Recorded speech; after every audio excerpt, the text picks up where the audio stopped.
Birth চাৰ্টিফিকেটৰ কাৰণে আপুনি online যোগে নিজৰ মোবাইলৰ পৰা কেনেকৈ আবেদন কৰিব পাৰিব তাৰ বিষয়ে আজি এইটো ভিডিঅ'ত মই আপোনালোকক দেখুৱাম।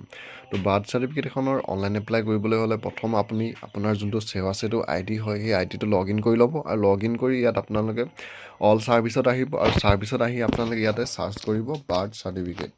তো বাৰ্থ চাৰ্টিফিকেট বুলি আপোনালোকে চাৰ্চ কৰাৰ লগে লগে আপোনালোকৰ সন্মুখত এনেদৰে আহি যাব। তো ইয়াত আপোনালোকৰ দুটা অপশ্যন আছে, birth registration permission for delay with birth registration. তো ইয়াৰ যোনটো ছেকেণ্ড অপশ্যনটো আছে আপোনালোকে ছেকেণ্ড অপশ্যনটোতে ক্লিক কৰিব। তাৰপিছত আপোনালোকৰ সন্মুখত পিছৰ পেজটো এনেদৰে আহিব। তো ইয়াত ৰিকুৱাৰমেণ্টত গৈ আপোনালোকে বাৰ্থ চাৰ্টিফিকেট এখন আপোনালোকৰ এপ্লাই কৰিবলৈ হ'লে কি ডকুমেণ্টছ লাগে ইয়াত আপোনালোকৰ দি দিছে। Scan copy of the application form, প্ৰথম আপোনালোকে এপ্লিকেশ্যন ফৰ্মখন স্কেন কৰি আপলোড কৰিব লাগিব। তাৰপিছত আহিলে ৰেজিষ্টাৰ হস্পিটেলৰ আপোনালোকৰ এখন চাৰ্টিফিকেট ইয়াত আপলোড কৰিব লাগিব এজ প্ৰুফৰ কাৰণে। তাৰপিছত আহিলে আপোনালোকৰ স্কুল চাৰ্টিফিকেট বা এডমিট কাৰ্ডৰ আপোনালোকে যদি আপোনালোকে 6 বছৰৰ ওপৰত হয় তেতিয়া আপলোড কৰিব লাগে, আৰু যদি 6 বছৰতকৈ তলত তেতিয়া আপোনালোকে এইটো নিদিলেও হয়। তাৰপিছত লাগিব এফিডেভিট এটা, আপোনালোকৰ এফিডেভিটটো বনাব লাগিব। তাৰপিছত এনি আদাৰ ডকুমেণ্টছত আপুনি গাঁওবুঢ়া কাগজখন দিব লাগিব, আৰু এইকেইটা ডকুমেণ্টছ হ'লে আপুনি বাৰ্থ চাৰ্টিফিকেটৰ যোনটো পলম হোৱা বাৰ্থ চাৰ্টিফিকেটৰ অনলাইন ৰেজিষ্ট্ৰেশ্যন হয় সেইটোৰ কাৰণে আবেদন কৰিব পাৰিব। তাৰপিছত ইয়াত যোনটো এপ্লাই নাও অপশ্যন আছে আপোনালোকে এপ্লাই নাওত ক্লিক কৰিব, আৰু এপ্লাই নাওত ক্লিক কৰাৰ লগে লগে বাৰ্থ চাৰ্টিফিকেটৰ অনলাইন এপ্লাই কৰাৰ যোনখন এপ্লিকেশ্যন ফৰ্ম হয় সেই এপ্লিকেশ্যন ফৰ্মখন আপোনালোকৰ সন্মুখত এনেদৰে আহি যাব। তো ইয়াত আপোনালোকে প্ৰথম এপ্লিকেণ্ট নেম, তো এপ্লিকেণ্ট নেমত বাৰ্থ চাৰ্টিফিকেটখন কাৰ নামত আপোনালোকে এপ্লিকেণ্ট নেমত আপোনালোকে যোনে এপ্লাই কৰিছে আপোনালোকে গাৰ্জেনৰ নেমটো দিব। ইয়াত আপোনালোকে যাৰ বাৰ্থ চাৰ্টিফিকেট বনাব খুজিছে তেওঁৰ নামটো নহয়, তাত আপোনালোকে তেওঁৰ অভিভাৱকৰ নামটোহে ইয়াত এপ্লিকেণ্ট নেমত দিব। তাৰপৰা ছেকেণ্ড আহিলে জেণ্ডাৰ, তো তেখেতৰ জেণ্ডাৰটো দিব। তাৰপৰা মোবাইল নাম্বাৰটো দিব লাগিব এপ্লিকেণ্টজনৰ। তাৰপিছত আহিলে ইমেইল IDটো আপোনালোকে নিদিলেও হয়, সেইটো অপশ্যনেল হয়।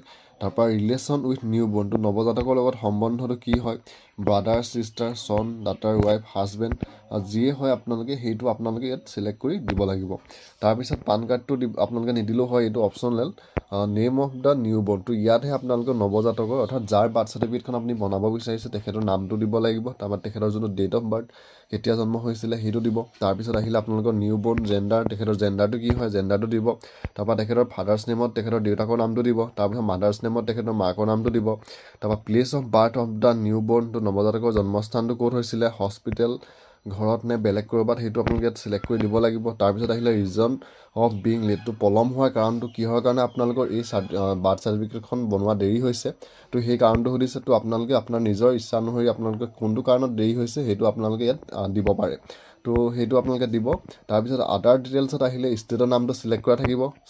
চিলেক্ট ডিষ্ট্ৰিক্টত আপোনাৰ নিজৰ ডিষ্ট্ৰিক্টৰ নামটো ইয়াত চিলেক্ট কৰি দি দিব। তাৰপৰা ডিষ্ট্ৰিক্টৰ নামটো দিয়াৰ পিছত চাব ডিভিজনটো আপোনালোকে দিব লাগিব। চাব ডিভিজনৰ পিছত আহিলে চাৰ্কুল অফিচটো দিব।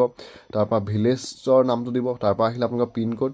তো এইকেইটা ডকুমেণ্টছ আপোনালোকে এইকেইটা ডিটেইলছ ইয়াত দিলেই আপোনাৰ যোনটো বাৰ্থ চাৰ্টিফিকেটৰ পলম হোৱাৰ যোনটো আপোনালোকৰ পাৰ্মিশ্যন কপি ৰেজিষ্ট্ৰেশ্যনৰ কাৰণে আপোনালোকৰ হয় সেইটো আপোনালোকে ইয়াতে এপ্লাই কৰিব পাৰিব। তো ডকুমেণ্টছৰ ক্ষেত্ৰত আপোনালোকৰ এইকেইটা ডকুমেণ্টছ দিলেই হ'ব। আপোনালোকে প্ৰথম এফিডেভিট এটা বনাব লাগিব। তাৰপৰা হস্পিটেলৰ পৰা এখন আপোনালোকে চাৰ্টিফিকেট দিব লাগিব, আৰু যদি 6 বছৰৰ ওপৰত হয় তেতিয়া আপোনালোকে স্কুলৰ চাৰ্টিফিকেট দিব লাগে। যদি 6 বছৰ তলৰ হয় স্কুলত নিদিলেও হয়।